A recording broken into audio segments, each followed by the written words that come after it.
बिस्मिल्लाहिर्रहमानिर्रहीम।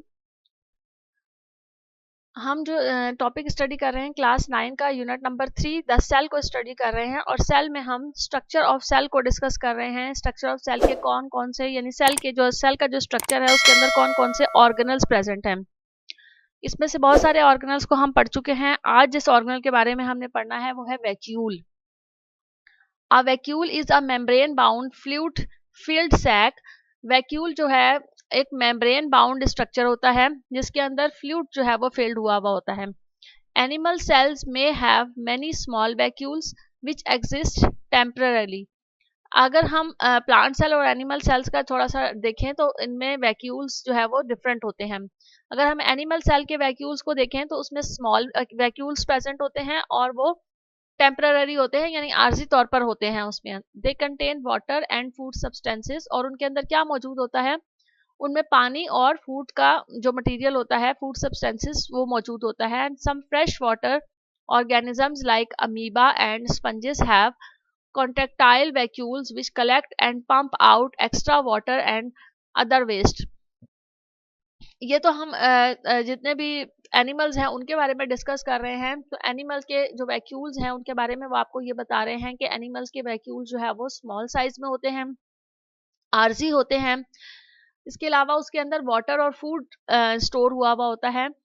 और अगर हम ऐसे ऑर्गेनल्स को देखें जो कि फ्रेश वाटर ऑर्गेनिज्म हैं, जैसे कि अमीबा है, या वो हम देखें कि वो सिंगल सेल ऑर्गेनल्स हैं जिनमें एक ही सेल प्रेजेंट है, अमीबा जैसे कि है, या स्पंजेस हैं, तो उनमें कॉन्ट्रैक्टाइल वैक्यूल्स होते हैं। कॉन्ट्रैक्टाइल वैक्यूल्स क्या होते हैं, ऐसे वैक्यूल्स होते हैं जो पंप के तौर पर काम कर रहे होते हैं। यानी एक तरफ से वो वैक्यूल बॉडी के अंदर इन होता है और उसके बाद उसके अंदर जितना एक्स्ट्रा वाटर और जितना एक्स्ट्रा वेस्ट होता है वो सारा का सारा लेकर वो दूसरी साइड से सेल में से आउट हो जाता है। तो some cells ingest food by forming food vacuoles which is then digested into simple molecule. तो कुछ सेल्स ऐसे होते हैं जो कि इंजेस्ट करते हैं। इंजेस्ट का मतलब यह है कि वो सेल के अंदर फूड जो है वो सेल के अंदर चला जाता है, वो उसको इंगल्फ कर लेते हैं, खा लेते हैं बाय फॉर्मिंग फूड वैक्यूल्स के जरिए से, और विच इज देन डाइजेस्टेड, और फिर उसके बाद वो डाइजेस्ट हो जाता है, हजम हो जाता है उसके अंदर ही, उस वैक्यूल के अंदर, और सिंपल मॉलिक्यूल में कन्वर्ट हो जाता है। Food vacuoles also store food. Food vacuole digest करने के साथ साथ उस फूड को स्टोर भी कर सकते हैं। तो ये एनिमल सेल के वैक्यूल्स के बारे में हमने पढ़ा। इसके बाद प्लांट सेल जो है उनमें जो वैक्यूल होता है वो लार्ज होता है, बड़े साइज में मौजूद होता है, और उसे सेंट्रल वैक्यूल भी कहते हैं क्योंकि वो प्लांट में सेंटर में मौजूद होता है। It is formed by joining small vacuoles. अगर आपने प्लांट सेल की डायग्राम देखी है जो हमने स्टडी किया था, उसके अंदर जो है वो वैक्यूल बहुत अच्छी तरह से नजर आ रहा था कि वो किस तरह से सेंटर में, प्लांट सेल के सेंटर में मौजूद होता है और एक बहुत बड़ा सा वैक्यूल होता है। The membrane of plant vacuole is called tonoplast. अगर हम प्लांट वैक्यूल की मेम्ब्रेन की बात करें तो इसमें चूंकि ये एक मेम्ब्रेन बाउंड स्ट्रक्चर है तो इसकी जो मेम्ब्रेन है उसको वो कह रहे हैं कि इसे हम टोनोप्लास्ट भी कहते हैं। Contains liquid called cell sap. इसके अंदर जो लिक्विड मौजूद होता है उसे सेल सैप कहा जाता है। And cell sap has dissolved materials like mineral salts, sugars and amino acids. चूंकि वैक्यूल जो है वो उनका काम डाइजेशन का है, यानी उनके अंदर जो फूड आ रहा है वो सब डाइजेस्ट कर रहे हैं वैक्यूल उसको। तो इसके अंदर ये जो लिक्विड मटेरियल सेल सैप है इसमें बहुत सारे डिसॉल्व्ड मटेरियल्स मौजूद होते हैं, जैसे कि मिनरल्स होते हैं, सॉल्ट्स होते हैं, शुगर्स या अमाइनो एसिड्स जो है वो सब इस लिक्विड सेल सैप में मौजूद होते हैं। It also provide support and helps in growth. इसके अलावा इसका दूसरा फंक्शन वैक्यूल का क्या है कि ये सपोर्ट भी प्रोवाइड करता है और उसके अलावा प्लांट को ग्रोथ भी प्रोवाइड करता है। The primary role of the central vacuole in a plant cell is to maintain turgor pressure within the plant cell.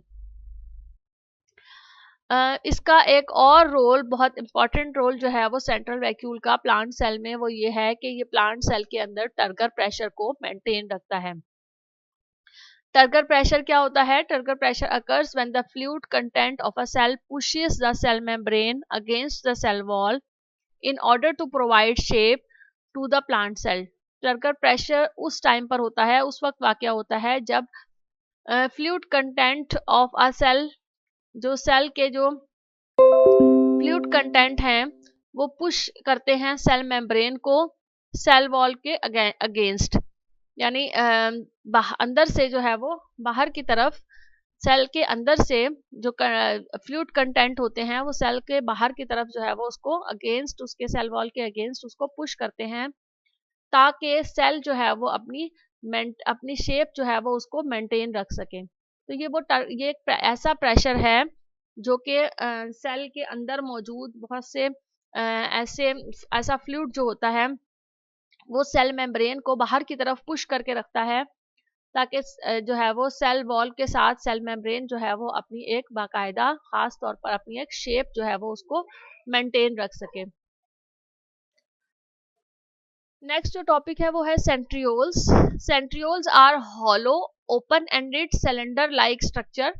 ये इसका स्ट्रक्चर के बारे में हम इसके लिखेंगे कि सेंट्रियोल्स किस तरह के होते हैं। सेंट्रियोल्स जो है वो हॉलो होते हैं, यानी अंदर से खाली होते हैं, खोखले होते हैं।